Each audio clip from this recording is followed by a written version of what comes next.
Hi guys. All right, so for your classwork today, you see these notes in front of you, right? So I went ahead and wrote out the steps that you can just copy down, and I'm just going to go through them with how you need to go about this, okay? So today's objective.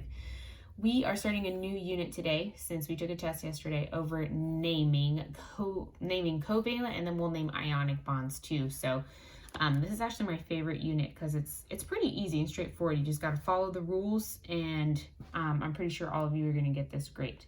So today we're focusing on covalent bonds. Just a reminder, covalent bonds consist of two nonmetals. Where are the nonmetals on the periodic table? They're all on the right side of the staircase, all on the right side of the metalloids, okay? So keep those in mind. So as for rules for naming, the vocab words, if you ever see a multiple choice question with the word nomenclature in it, say that with me. So nomenclature, that is just the vocabulary word for the word naming, okay? So these are your four rules. They're pretty straightforward. The first element keeps its name, and it only gets a prefix if it has a subscript. What is a subscript again?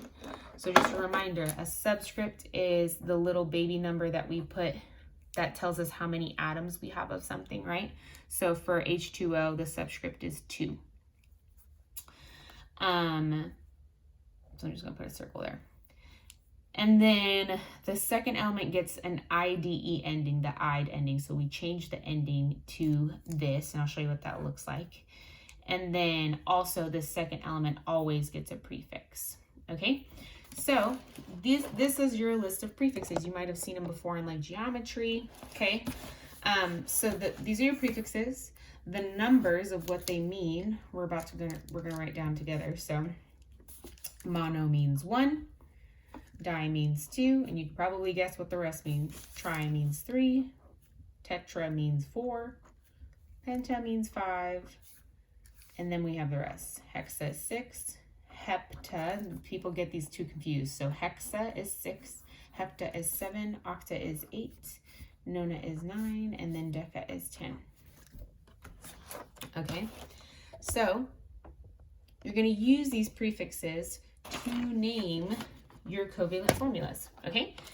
So for this one, we have Cl2O3. Oh, sorry, it's a little shaky.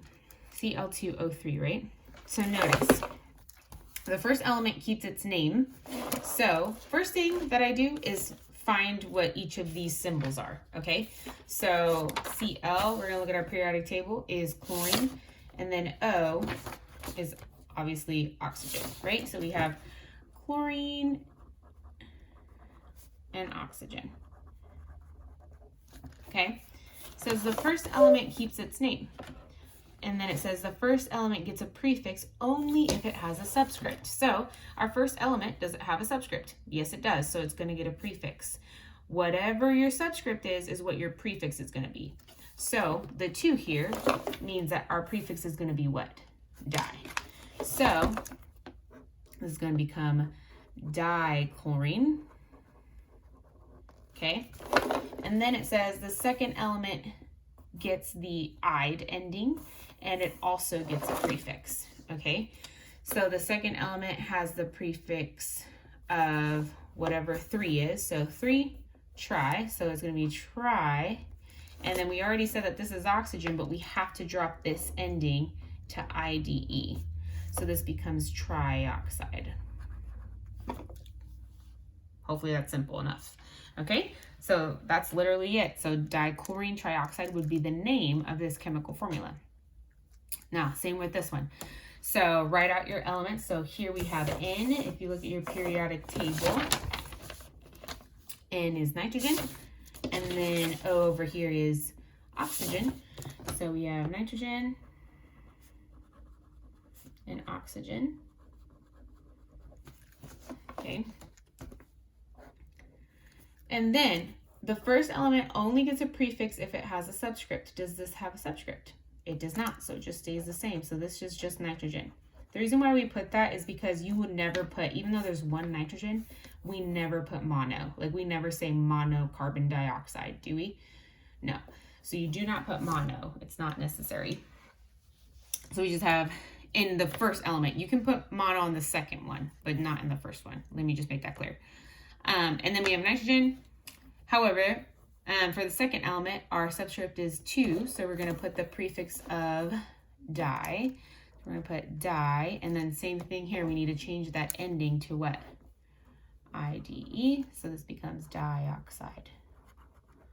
Okay, so you're going to be practicing this today. So use these notes to get through the practice and follow the directions. If you need to go backwards from name to formula, just same thing. Go like in a backwards direction. Di means 2, so I know that chlorine's subscript is going to be 2. Trioxide, oxide sounds like oxygen, so I know it's going to be O, and then tri means 3. So if you need to go backwards, it's the same process. Okay. All right. Hopefully that helps, guys. All right.